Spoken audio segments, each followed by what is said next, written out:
Hi everybody, it's Mark here at Teslary, and I wanted to start today's video about Tesla stock actually a little bit differently with a visualization of the seasonality charts that we've talked about in the past to better help people understand what the market has been doing over the last couple of days, couple of weeks, or even a couple of months. And we've looked at the seasonality chart before as an individual graphic from equityclock.com. But I wanted to kind of extract that line chart and try to overlay it on the actual tickers of the stocks so we can better visualize what we're seeing when it comes to that price action. So looking at firstly the US 500, which is just a representation of the S&P 500 or the SPX. And I flattened the line graph a little bit to better align with the scaling of my chart is all. So you can see here in the bottom right, we have the equity clock seasonality, which is basically just an average of price performance over the past many years and kind of lining it up with as far as the average returns as we go through the months of the years. And you can see right now my cursor is over September, the middle of September. And you can see if I drag it over to the chart with a line graph, you can see the peak is kind of lining up in the middle of September around the 14th or 15th. So this is generally, positioned correctly. And it will help us understand, is there more downside on average historically that could be that we could be in for in the next couple days? And based off this seasonality chart, it's very possible. Now, typically, the average drawdown based off the seasonality of the chart is going to be from this 6.2% down to a 4.2%. We can say that's a 2%. On average, that's the average drop going into the first 2 weeks of October. So the first 2 weeks of October will actually be around here.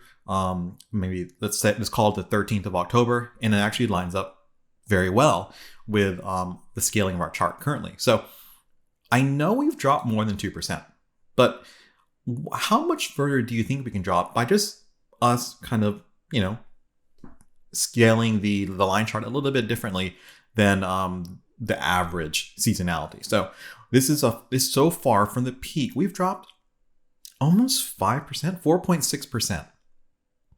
And we really haven't even gotten to the average, bottoming date for the S&P 500 in the fall. And so if we're to assume that there would be more downside, we can assume that downside could appear to be maybe another couple percent by the first week of October. Now, of course, on average, there are some kind of relief rallies going in October.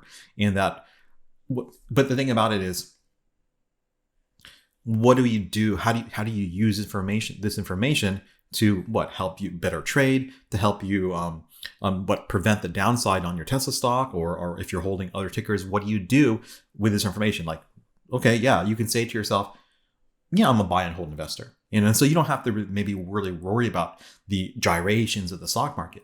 But one of the great things about a seasonality chart, just on average, it's going to help you, at least if you're a buy and hold investor, know when to add.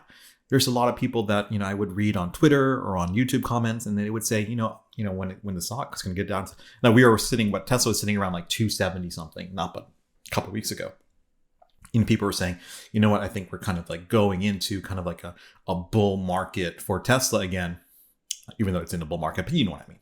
And that, if you ever see any drawdowns, like if you see a drawdown of like 5%, if you get into like the 260 area, that's when you add. But that's not really a well thought out idea of when to add. Being a buy and hold investor, you can just say, I'm going to buy and hold because over the long term, eventually it will work out. But that only really works for the index, where, because the reality is the vast majority of stocks, individual tickers, do not work out. I would say half, maybe. Let's be conservative. Let's say half usually don't work out. And when I say don't work out, I mean they go bankrupt. They're not in business anymore. And I'm not saying Tesla's not going to be in business, because if that's the case, then we're all kind of screwed, right? What I'm saying is that the idea that you can just put money in at X increments I think you can actually get better returns by just understanding that over the course of the year, there are times when stocks don't perform. And there's a lot of reasons for that. We talked about it in the middle of summer, that as we went into August, it would be a little bit slow. And you did see the slowness, and you can kind of see the slowness just in this chart at the beginning of August. And the reason, like, why would it be slow in the beginning of August? Well, we talked about it, and it's just a weird thing that towards the end of summer, and this is just based off the school year, a lot of moms and dads that work on Wall Street or work in some hedge fund or work in some institution that manages money, they know that their daughter or son, that's the last month of vacation for summer. And they all just kind of just en masse take time off, and you don't see anyone managing money, trading.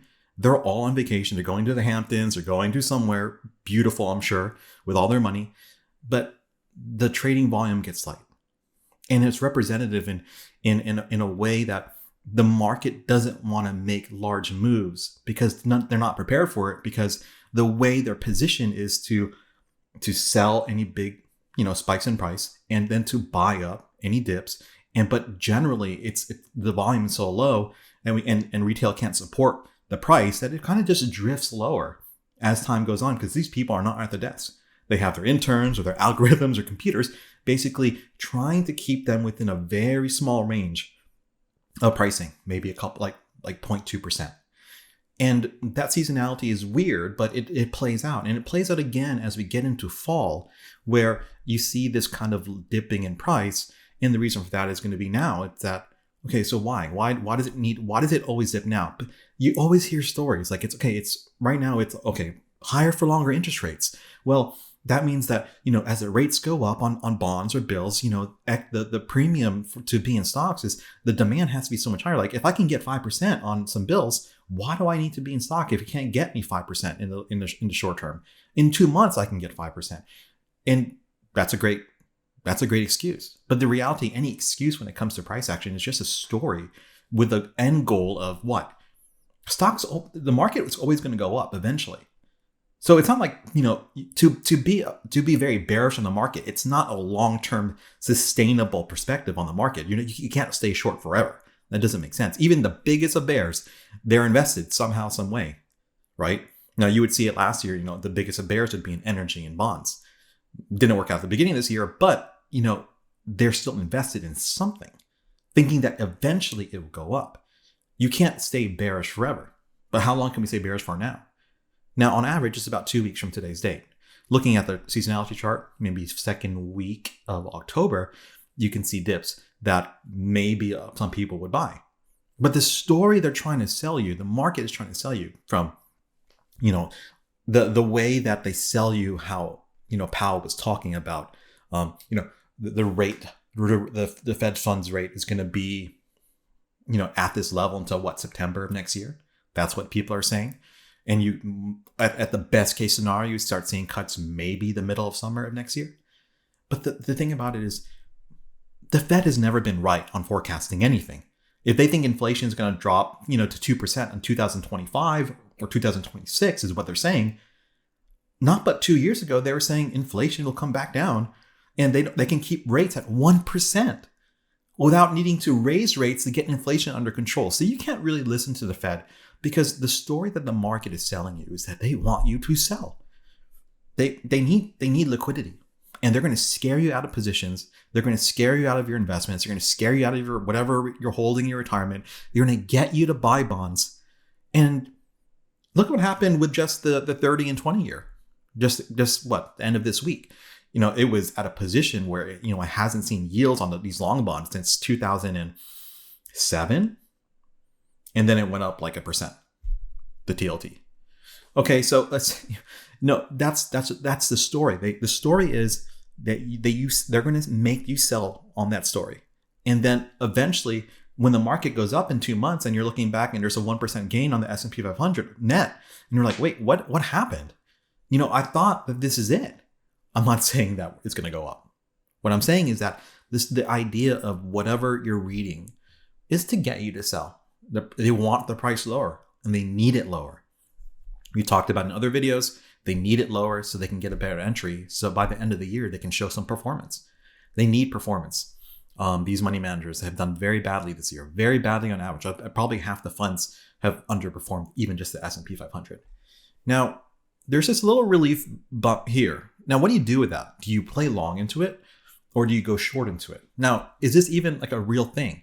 Let's go to the SPY so we can try to find that same pricing in last year's October, September area to see, number one, if this kind of plays out the way it seasonally plays out, and number two, what we should do with that. Number one, okay, does it play out? Let's go to the 1 hour actually.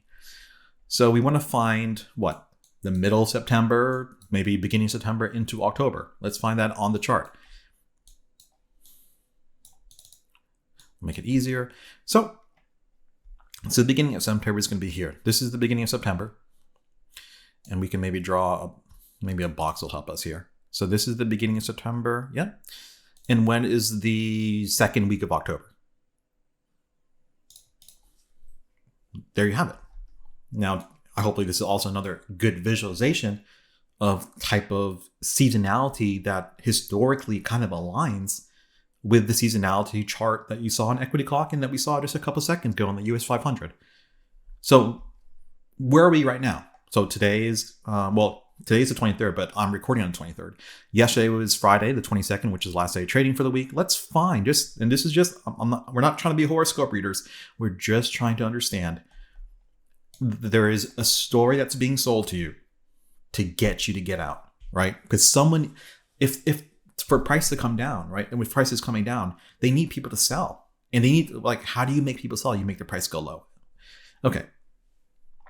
So here's Friday the 23rd. So it actually lines up pretty well when it comes to calendar dates.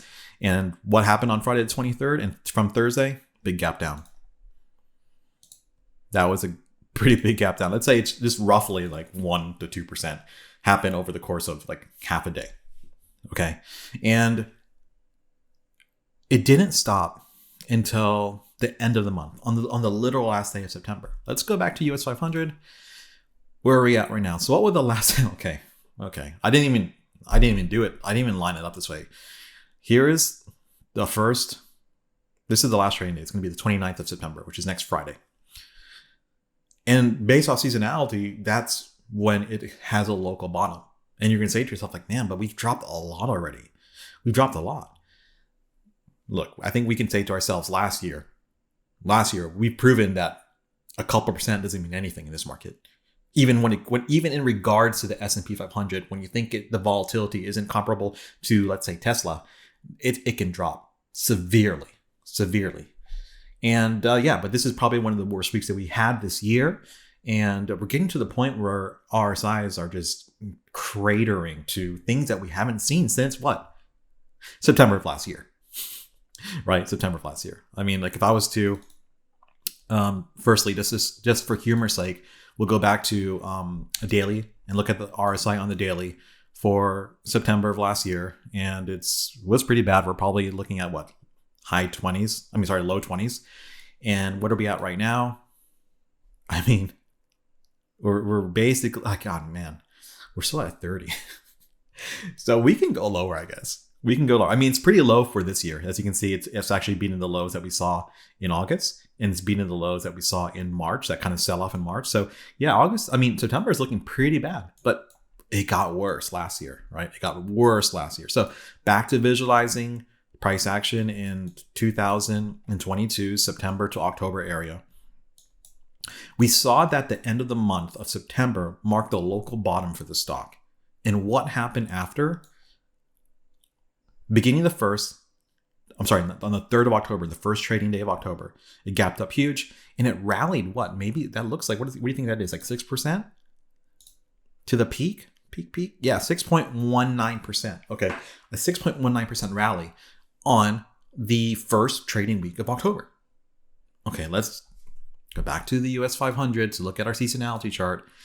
And then we're going to have, do we have a bounce? This lines up perfectly with seasonality, that you have this mini bounce. And what do people do with that? What do you think the street does with that mini bounce? And the consolidation, they have about they have a couple of days, maybe 1 or 2 days to load up on shorts. And what do? And it sells off again. And so they're getting good performance with this kind of run.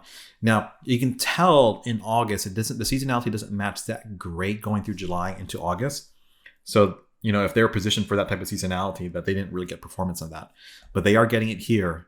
They need this move for them. This is a huge move for them. The money managers that need performance, they can maybe get 3, 4, 5% more, and they're gonna. And if they can keep the seasonality going, if it can go their way, they'll start to outperform a little bit. 2% here, maybe another 3% down, and then they'll get the rest of the year. And this is how they'll get their. This is how they'll beat the S&P 500. And if you can kind of follow their movements, because so far it's tracking that way, then you can maybe benefit in this way, or at least do what? Prevent the downside. So every time it goes up, remember, you're always long. You're always long. Everyone's long. If you're an investor, you're always long. You don't have to go super leveraged long. What if instead you're preventing the downside and then you win whenever it goes up? And then you beat the normal person. You beat your neighbor. You beat your friend at work, right? Okay, so we get a bounce. Last year we got a bounce, and then it sold off pretty badly. What? This was only you had 3 days where it had a consolidation, and then kind of an island reversal, and it fell 8% going to the bottom of when? When did it bottom? The 13th of October, 2022. Okay. So even on the seasonality chart, you can see it right here on the bottom right of my screen that it looks like it bottoms a little bit earlier than that, maybe at just after the first week. But if I was to kind of put my cursor on the scaled chart, you can see that around 11th of October is kind of when it actually, as far as like scaling the historical average, and I had to stretch it a little bit left to right. But when it did, it kind of bottoms out around, just before the middle of October. And what do we see here on the S&P 500 chart? It does that as well. Just before the middle of October, the 13th, it made a bottom and had a very sharp response to that when it got to around 348 on SPY. So we're showing that, or I'm showing that. Yeah, I mean, I don't like to use historical indications because people say all the time, like, charting just like it's no different than horoscope reading. Like you're using information in the past to kind of predict what's going to happen in the future. That doesn't always really work out. But I see it as something completely different. And historically, it works out for one reason alone. It's because the people who manage a lot of money, the people who can go really leverage on a trade, they need this badly. It's their job. It's their job. If you are a customer you're a customer and someone manages your money, I bet for one thing and one thing alone is when you wake up in the morning and you see the market down, you understand. Let's say it goes down a lot and you're like, look, the real estate, commercial real estate's really bad. Rates are really high. That makes sense. It makes sense while my portfolio is down 20% for the year. But when the market goes up, and the market goes up a lot, the NASDAQ went up 40 something, 48% year to date. Okay. If you look at the peak in the summer, and then you're looking at your portfolio that you have with your fund manager, or if you have some money in a hedge fund or some institution, and your portfolio is up 1%, 2%, and then your neighbor next door, the guy at work, he's up 40%. You don't accept that. As a customer, you don't accept that. You're willing to see negative 20%. You can explain that to yourself. But when you see your neighbors with 45 or 100% returns on Tesla, that's not acceptable. That is unacceptable. And that's the pressure that fund managers are facing. They face that every year. And this is their comeuppance. This October to the end, to like the first week of December, that's the comeuppance. That's their only chance. And they're going to make it happen one way or the other. They're going to sell every story. Every media entity is in cahoots with them. They're selling a story. They're leaking stories to the press to get that price action. But if you just look in the past, it happens all the time, the same way. Okay, so we looked at that and looked at S&P 500. We kind of determined it could be following the same pattern. Maybe you get a bottom in October. We look at it. If you're playing the SPY, if you're shorting the SPY, maybe you get a small pump at the beginning. It looks like from the seasonality of the chart, you get a small pump at the beginning of this coming week. Maybe you short that. I can't tell you to do that. Talk to your money manager, your financial advisor about that. I can't do that for you. But what I'm saying is that maybe it's a topic you bring up, that when it comes to your portfolio, like, were you hedged over the past 2 weeks? Right? And we talked about that for weeks, so being hedged going into this. Now, this is, of course, the Tesla channel. So I think let's look at Tesla seasonality. And thankfully, Equity Clock has one. We've looked at Tesla's seasonality before. And the main takeaway we had was that over the course of the early parts of fall or late summer, it's more like it's violent, obviously, because Tesla's violent. But the peaks are more, I would say, equal high-ish than lower low-ish. Let's look at Tesla's seasonality now. Okay, so we have the chart here. You can see it on the right-hand side. So is it surprising, okay, that from May, does everyone remember May? Everyone remembers May, right? Everyone was super happy. Everyone was trying to understand, like, oh, why is this happening? Is it AI? Or is it, people are just, the Twitter overhang is finally gone? Or is it just, that's what Tesla does during spring and into summer? If you were to kind of pinpoint a time where it consolidated and then it started going up, you can see from what I would say at the end of April, okay, it starts to consolidate, and into the first week in May, it starts to zoom considerably. I mean, looking at this chart, we'll do kind of like a contrasting situation. The seasonality chart on S&P's index seasonality starts at 0%, ends at 10%. Okay, that's a span of 10% to the upside, right? Looking at Tesla seasonality, it's at 0% to 120%. So if you were to tell me that the market was not aware that this was going to happen, when it happens all the time, what does this gain a percentage over the course of the year? This is an 80% gain. That on average, it was an 80% gain. Guys, okay, let me take the ruler. If I was to put my cursor here on January 5th, 192% gain. They know it's coming. You can't tell me that they don't know it's coming. The reason why the price goes up is the market is making it go up.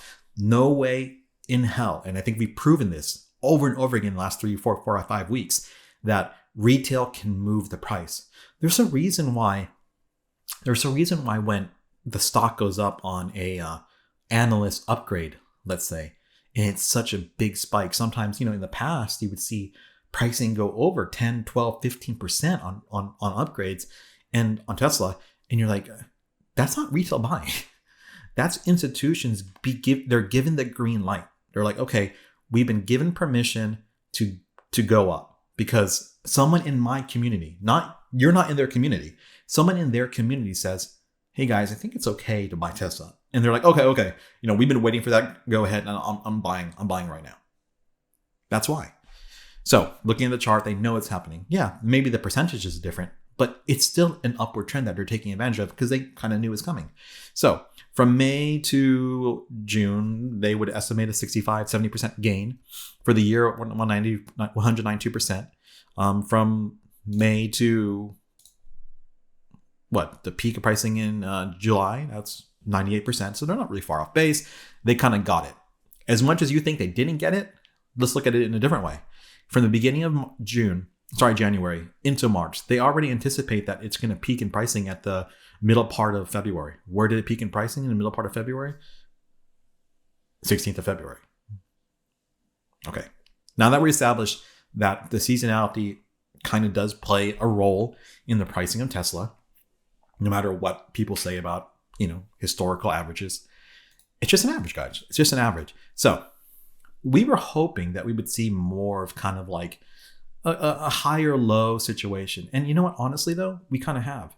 To have a lower low come in, you would need to see a lower low take out the pricing at $212 a share. And right now we're at 247. So it's a violent move, but it's not like the seasonality doesn't show it, right?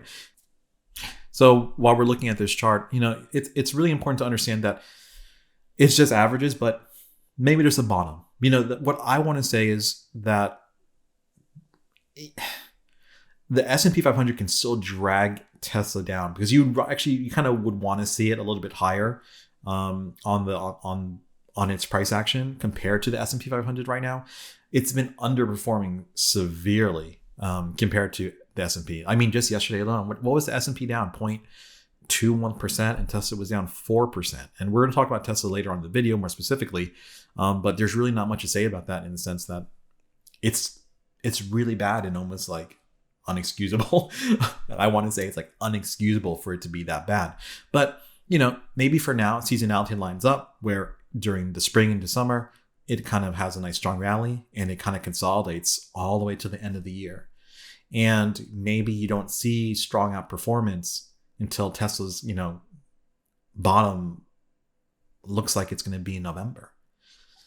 You might have relief going in towards the end of October, but it looks like from October into November, it gets really choppy. And there's a lot of good reasons for that.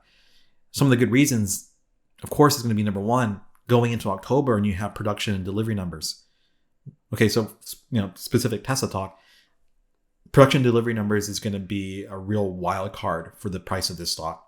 We really don't know what the street is really thinking when it comes to, is it going to be lower production numbers, higher delivery numbers? We going into this quarter, I don't remember the exact number, but maybe 90,000 cars in was a guess. It's hard to track cars now. Going into this quarter, maybe we had 90,000 cars in inventory. Do you think maybe they kind of like went through all of the inventory because we can't track it?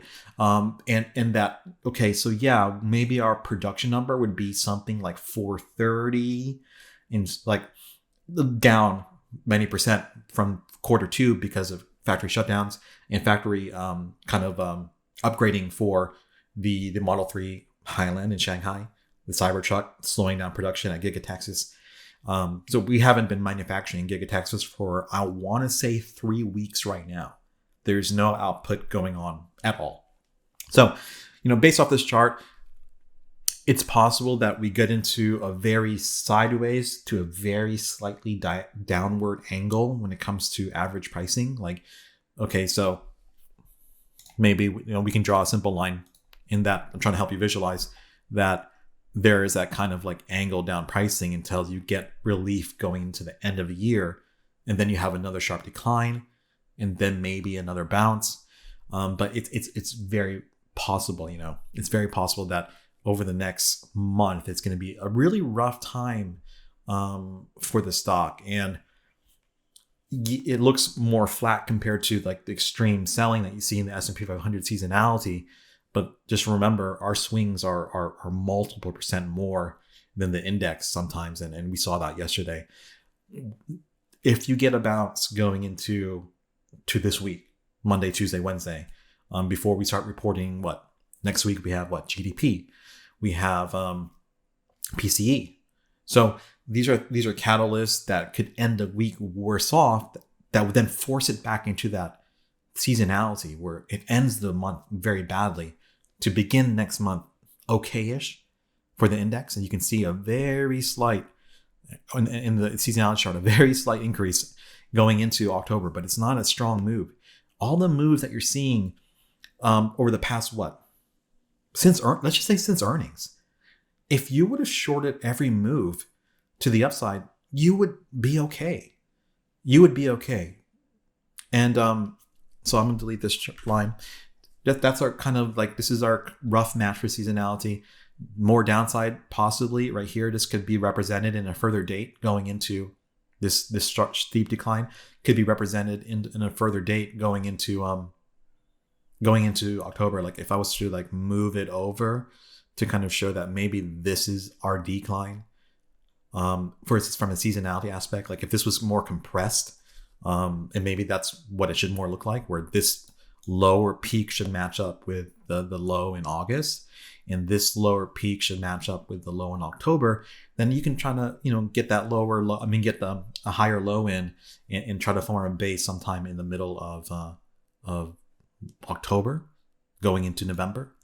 But if you would have shorted, and let's go to the Tesla chart. So if you're here to look at seasonality, the seasonality is over. We're going to look at Tesla right now, and we're going to see that we completely filled the gap when it came to the pump from Adam Jonas 2 weeks ago.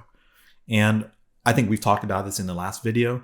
We were guessing you could fill this gap in 2 days. How long has it been? It took 4 days. I mean, okay, I'm sorry. It took like 4 days to fill the gap. But it was happening. And what did we talk about in some videos, 1 or 2 videos ago, is that, this downtrend, now I'm not a big diagonal person. I'm not a big diagonal guy. And horizontals mean a lot more. But from the diagonal aspect, the trend is definitely broken and broke violently to the downside. It was a gap down. It actually ended the day on the diagonal. This was on Thursday, the 21st, and it just collapsed. Oh, actually, it was 2 days. I was actually factoring in the weekend. So this is actually, this was 2 days. What am I talking about? So it was a 2-day drop to fill the gap. And we talked about that probably Thursday or Wednesday. So we shouldn't be necessarily like completely taken off guard, right? Like nothing about the pricing action looked great. So, I hope that you are prepared, not just, mentally, but, even from a positioning point of view. I hope that was helpful to, number one, maybe catch the move if you're day trading. But if you're heavily invested, we talked about a lot of different ways to minimize the downside. And it's really hard to minimize it completely, right? Because number one, buying puts is like a little gamble, and also it costs money. And that takes away from what? Like in your mind, it takes away from your potential gains, right? Selling calls. We've been talking about selling calls. Like if you would have sold a call anytime in the past 2-3 months, you wouldn't have to worry about anything. No, we have not had significant closes above pricing that we've seen at the end of July, right? So we don't have any closes above 280. We don't have any closes above, exactly, 280, nothing. There are times when Tesla just consolidates for years. And I'm not saying this is that time. And it's really not Tesla's fault. The macro environment is not conducive for this type of stock.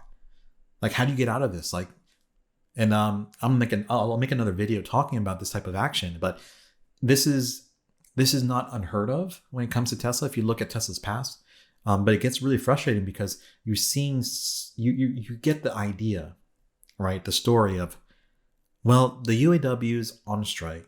Tesla should benefit from this, and then if they go bankrupt in a couple of years, Tesla will be the only like American manufacturer, and that then the stock should go up a lot. And you would listen to CNBC to bring on some really bullish people talking about how the stock should go up a lot. Like it should go up a lot. But nothing about the price action you've seen over the past couple of weeks has proved out.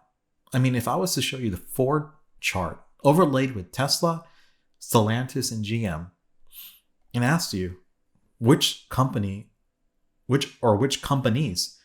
are currently on strike, you would probably tell me, okay, it's the blue line, the candles, red and green candles, and the orange line. So basically everything here, these guys are on strike, right? But those lines are Tesla, GM, and Ford, and the yellow line is Stellantis. This time frame is from July of this year. This is not like a 1 minute. This is a 15-minute going to July of this year. And you would tell me that the blue line probably was one of the companies that's on strike. If I was to go to a minute and ask you, name the companies on strike, you would probably tell me the blue one for sure, and maybe the orange one. And the other two, the candles and the yellow one, those two tickers, they're doing okay. They're flat. I mean, that's flat for a market that's really red. And they're flat for a market that has had a drawdown significantly. Do you want me to put like this S&P 500 on this chart, and we can kind of see when it comes to stories, what stories really do for price action? I mean, the yellow line and the candles of Ford are outperforming the purple line, which is the S&P 500. So two of these car companies must not be on strike. And the S&P 500 is on strike. And then orange for, which is actually GM, and then the blue line, Tesla. Those are the ones on strike, right? This is what I mean when people, you've kind of heard that moniker, not that moniker, but you heard that slogan, or not really a slogan. What is that? The saying, let's say, it's a saying. You sell the news, right? If you think Tesla is going to do better because the car stocks are doing, I mean, the car companies are going to do worse because of the strike, but then Tesla underperforms all of them. That's a prime example of sell the news. It's a prime example of you buy the rumor and you sell the news, right? A lot of people want to know why, like, why is the action this way? Like, why are these car companies just doing so bad, right? When did the news of the UAW strikes come out? It was about 2 months ago, right? About 2 months ago? Let's just change our time frame back to 15 minutes and go back to where, and we'll take Tesla off the chart, right? And just focus on the manufacturers. And you go into the beginning parts of July, and then you can see they were kind of on the rise. You know, Tesla was doing good around this time. The car companies were doing okay. The S&P 500, the NASDAQ, they're all doing okay, going from May, going to June, into early July, and it kind of peaked. But this peak also happens to match when these talks about the UAW were not going very well. I mean, the talks, I would honestly say that the UAW was not like a genuine participant in these conversations with the auto manufacturers. There, as you can tell from the leaked texts and the leaked group chats, the strike was going to happen one way or the other. And there's a reason for that. The reason for that is because they understand the transition to EVs is going to be very detrimental to the idea of an auto worker. I mean, EV manufacturing is so much much less labor intensive than manufacturing internal combustion engines. Like, just think about the parts that go into an engine. Forget the rest of the car. The drawdown on Ford since the beginning of summer is 19%. And that's a good, you sell the news, right? You buy the rumor, and when the news breaks on what? On the car companies, this is already priced in. That's priced in already. When the news came out, the UAW talks are not going great. It's sold, right? It's sold. That's the answer. That's the answer, because you need to buy the rumor, you sell the news, and the news that everyone has access to is very simple. The UAW probably will go on strike. And people who study the industry reacted to that information. And so as they bottom out, and it made a very obvious bottoming pattern right here going into the end of summer, yeah, that's why they outperform even the S&P 500. So back on Tesla, I kind of adjusted what I would calculate as our expected moves, basically just really focusing on the $5 increments, and really understanding that those increments are determined by what? We talk about it all the time. Options expiration really drives pricing. It really does. And we can see that how the action played out yesterday.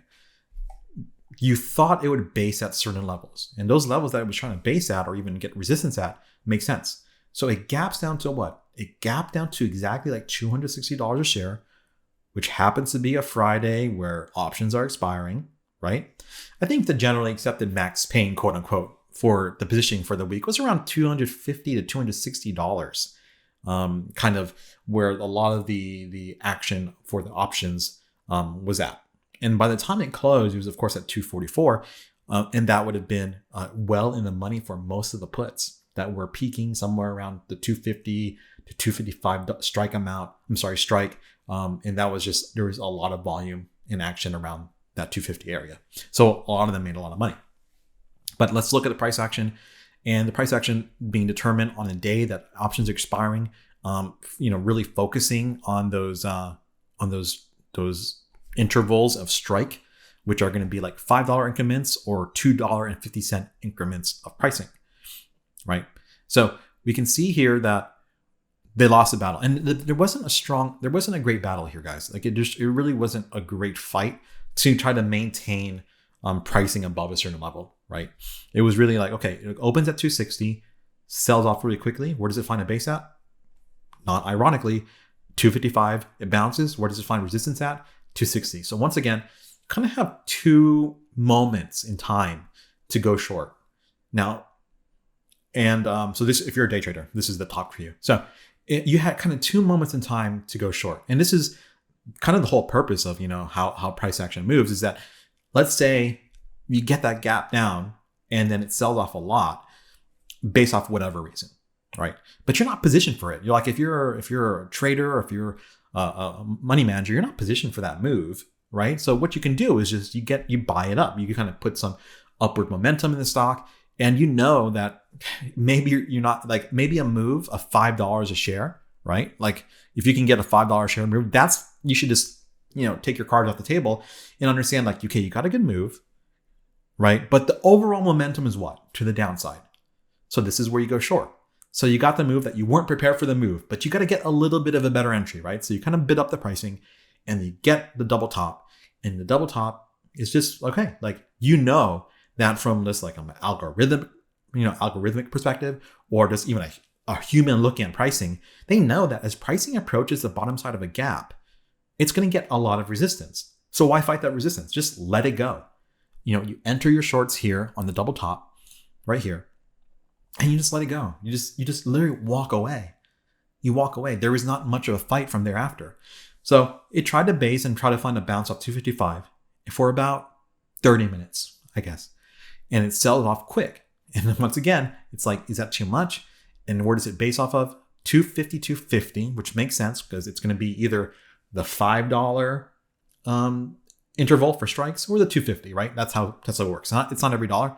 And then it goes back up, and it can't close above 255, right? There's no significant closes on this time frame, and it sells off for the rest of the day. All these opportunities that you're seeing here, these are just the opportunities. They're trying to fight it a little bit. It's not like the volume is all that great for the buying. It's not that great. And so every time that you see kind of that consolidation, it's a consolidation for people to go short. Maybe you're not going short because you don't understand or see it or want to go short, but or you don't believe that it will. But from a momentum thing, this is when you go short. And if you're an investor, you can say to yourself, like, look, like, I watch your videos, like I like thinking and talking about Tesla, but I don't really want to get into that day trading, watching the price every day. And I say this all the time. I just posit the question to you. But you take the time to watch videos, to follow the news on Tesla, and you do it for one reason alone. It's because you're invested in Tesla. And to be invested in Tesla, you probably know the history of Tesla. And then you start to realize you go back from 2011 or something like that until now. And you can just, you can easily, see years of consolidation for these moments in time where, like, oh, okay, they came out with a car. Oh, they're profitable now. Oh, they're beating the incumbents now. Oh, like they're actually, they're generating 30% on a car in profit now. And you can, there's all these moments, right, in a company's history. But what's the moment now? I said in another video that the only thing that makes this stock go up is the actual realization of the next step of the company's evolution. And these are not my words. These are Elon Musk's own words. The valuation in this company going forward is going to be almost completely based off the returns on what? AI, robotics, and autonomy, not cars. And the way the company's moving forward when it comes to the idea of profit is that you sacrifice the profit on cars. Where you look at any other manufacturer of cars, if you just look at a car, and this is, I'm not a Tesla bear in that sense, but if you look at car margins, they're not necessarily that amazing. I mean, you would make an argument to me if you follow the UAW strikes that, oh, wow, like if the UAW gets a 40%, even a 30% increase on compensation, be it pay and benefits or a combination of both, or retirement, etc. So if they get an increase of pay, that's going to eat into their auto gross margin. And we know from just how the industry works that, the current, cost of labor to create a car, depending on the car, it accounts for anywhere from 2 to 5-6% of the cost of that car. If their compensation increases 40%, you can assume that percentage can increase by 40%, where a 2% to 6% cost becomes now a 3% to a 7.5% cost for a car now, with margins that are very compressed on these vehicles, especially thinking about the environment and what the manufacturer and dealer incentives go into moving these cars when interest rates are, floating around anywhere from 8 to like 15% on a new vehicle, depending on credit. So that their margins are in the single digits. And if the labor increases by a couple digits of percent, Jim Farley's own words of the CEO of Ford, we risk bankruptcy, where there is no profitability in these cars. Tesla has kind of commanded some high margins going into 2021, 2022. And the margin compression that you're seeing, we're somewhere maybe around 17% is some consensus estimates for margin. That's still really high, but you keep seeing price, earnings being revised down. You're seeing price targets revised down, other than, Adam Jonas and UBS or Deutsche Bank.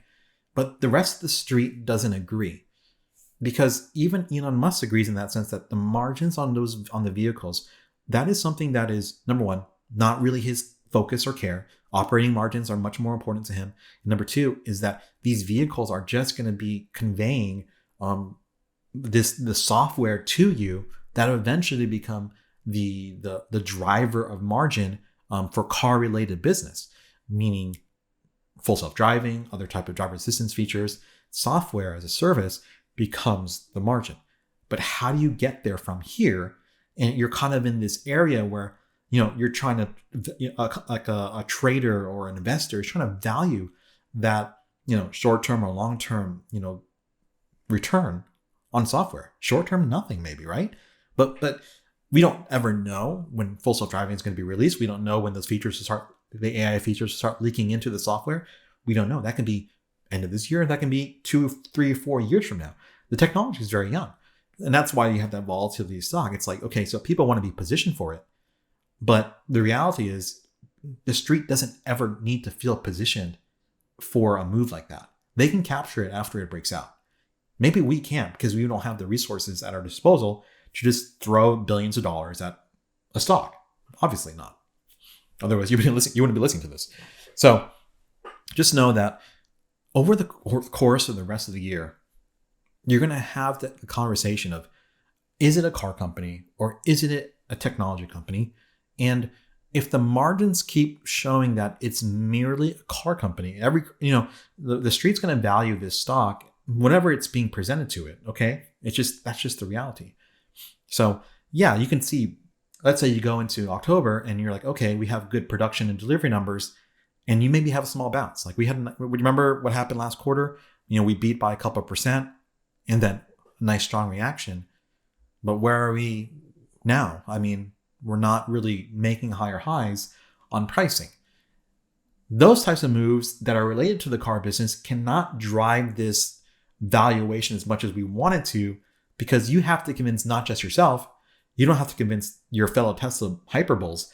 You have to convince the rest of the market that this can now be treated with and the price to earnings ratios will sustain themselves above 70, because it's in a different type of sector. It's not a heavy manufacturing ticker. It's not a car automotive ticker. This is a technology company. So the reason I'm saying that, just the volatility that you'll see over the months need to address the fact that that 70 multiple, right, that comes into play only for the realization of the software. How long can you sell that story before they sell the stock, right? As a retail investor, you can say, the ups and downs of stock, it doesn't matter to me. But it's only going to get more and more volatile as time goes on and the story isn't confirmed. You can maybe see a bump when Cybertruck is released. But if Cybertruck doesn't have great volumes to start, how does that affect your profitability? Maybe not that great. We've seen the ramps of product have a lot of difficulty when it comes to Tesla, and it's not their fault. It's just difficult to do. Now, the Cybertruck has been designed with manufacturing in mind, just like how the next generation car will be as well. The reason why it took so long is because I do believe that they didn't want to release this product and have the same problems they had, like back in like 2017, 2018, trying to get the Model 3 produced and developed and ramped. It was very difficult for them. And I think they learned a lot from that process. And it kind of goes to show why they're kind of mentally preparing for a large influx of employees getting into Giga Austin is to prepare for that ramp. So, but yeah, I would say as based off the seasonality, it could be a trying time for October, and just kind of heed the idea that hedging your investment is a very viable idea, because you do have the time for it. I think you do have the energy for it. You can look at certain videos for really hyper Tesla bull types, and they will get tens of thousands, 100,000 views over the course of a short period of time. And that shows that the interest is there enough to kind of follow the news. And then there's a confusion where the news doesn't align to price action. And I think it's an investor's responsibility, depending on position size for a certain company that they have, to kind of follow the price action and understand it from a perspective that the news won't sustain a move, but fundamentals will sustain it. The potential of a new product line, becoming realized could, adjust, earnings and valuations upwards and then sustain those moves. I think that's a healthy way to look at your investment, that if you're really heavily into the ticker and you have to constantly ask yourself, why did something happen? But the answer is always there. And there are certain personalities that would say, I don't care about the short-term ups and downs. I care about the long-term return on my stock investment. But for some reason, they always know when the price of the stock goes down. And they always even more know when the stock price goes up. Right? Like you can see how this is an interesting dichotomy, that when it goes down, I don't have to worry about the tribulations of the stock and the trials it's going through, because I'm here for the long term. But when it goes up, they know it's up. And it's always like, it's because of this, it's because of that, it's because of this. So if you can pinpoint why stocks go up, but not want to understand it when it goes down, that's, you can see how it's hard to reconcile that in my mind. Taking the time to understand why it goes down, I think will really empower you to feel very confident about your investment in Tesla. Where I'm not saying you need to capture the moves down, but I think it gives you the confidence to really handle the investment in a way that can give you the returns that you see through there's this Tesla ETF that gives you dividends because they sell covered calls against your stock. And then people said, that's the greatest way to minimize the return on your investment. But it's really hard for me to understand when someone would say, a hedging would limit your returns, when they can't give you accurate answers as to why price action develops the way it develops. Because it seems like you would buy a stock and you would, look at Google News and see what came out for Tesla that day and correlate that to the price action. And then when there's the failure of the correlation to find the why it moved this way, and you just let it go, right? I mean, that's confusing to me. I think a lot of the moves that we've seen, we can't predict where pricing will end, right? But you can predict that to a certain extent, that it's going to move violently in a way, or it can move up and down in a way that generally you can just have like a direction to where it's kind of going to go based off what? There's fundamental news, fundamental changes to the company. There's external drama, pressure exerted on the company. There's macroeconomic factors that go into the economy. And then one of the biggest things that go into it, that goes into the price action, is because Tesla has so many retail investors, like individual retail investors, and the advent of options trading and the accessibility of options trading has given market makers this avenue to really extract, how do I say this nicely, to extract money from normal everyday people. That's a reality. If you look at the volume on, if you even just look on the volume of the stock, and I'm not even talking about volume options. If you look at the volume of the stock, there is a very comparable volume to tickers that track indices like the S&P 500 or the Nasdaq. Maybe sometimes beating those indices on certain days. And the volume of the options is comparable to, or even greater than the Nasdaq's ETFs. That's a lot of volume of options. It's a lot of way to, number one, sell premium into retail investors. It's a way to extract their resources away from them, because the sentiment on the potential of the stock is so high. It's very hyper bullish, right? But they can easily take advantage of that because they can manipulate the pricing so much better than retail investors, us as a community. We can't drive the pricing forward, right? And that's one of the things that is really interesting, because you always hear people talk about it all the time. It's like, I'm going to what? I'm going to invest in this company, and all my retail hyper bulls are going to follow me, and then we're going to make a difference and beat Wall Street, and Wall Street will miss out on the move. But they're not. I mean, the amount of downward force they can put on the stock, it might take a couple weeks, but they can do it, and they can do it, and maybe just for a short period of time. But that short period of time can be violent, and it can be violent like it was from earnings. Remember, earnings wasn't as bad as people thought. They delivered a lot of cars, more than what we thought, and then you saw a move down of almost 30% in a period of 30 days. So going into next week, once again, you might see small relief going into next week. I'm not saying we short that. I'm not saying to go short when you do that, but I always talk about you have very brief moments in time to take advantage of a move. Let's go to the 1 minute chart before we close the video, so we can better illustrate to ourselves how violent the move will be. Okay, on the right hand side, the scale of pricing is from $280 to $240. This is the 1 minute time frame on Tesla. 1 minute, and we can track moves that if you can capture in 1 minute, sometimes literally a 1 minute candle, you're capturing moves that would take years for some people to get. Or how about just a year? Okay, so let's say you found the double top that we talked about last week on Wednesday. Let's say you capture that move, and that move only took a move that would only be less than 1 business day's time, 19 hours.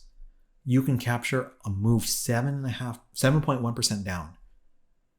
What is the return of a 1 year treasury bill or bond or whatever? Maybe it's somewhere around, I don't know, what's it going to be, like almost 5%? Let's just say it's 5% for even easy numbers. You can capture a 7% move that would take 1 year for someone holding a bill or bond to get 5% on. You can do that. You can do more in a day and maybe even less money, and you can capture that move. But this is the volatility of the stock, but also how fast it moves. And it's not surprising that the move is very bullish in the morning. You can see, like, let's say a bullish move in the morning, like here, because the people who are trading, before the market opens, people who are buying, at the open, it's guaranteed to be just normal everyday people typically. They go into the next day, go into that evening, and they're thinking about, oh, this news came out, and it's bullish for the stock for about a minute. And you can see it in the chart. It's about 1 minute. How about 1 minute? These are 1 minute candles. 1 minute, you get that move. 1 minute, you can go up, and then 1 minute, well, this is maybe 5 minutes, and you go down a lot more. 1 minute to go up in the morning, and then it's down the entire rest of the week to a tune of almost 4%. Price is it's kind of like that, right? You can even see this where yeah, it goes up all day, and then one day later, it starts going down. I mean, that's why hedging and selling calls, if you manage it really well, you can really prevent a lot of downside. If you look at the stock a lot, you can prevent a lot of downside. So sorry for making this a long video. I know I always make them really long, but I'll have some other videos out this weekend talking about some Tesla related myths and things like that. So look out for that. Thanks so much, guys, and have a good Saturday.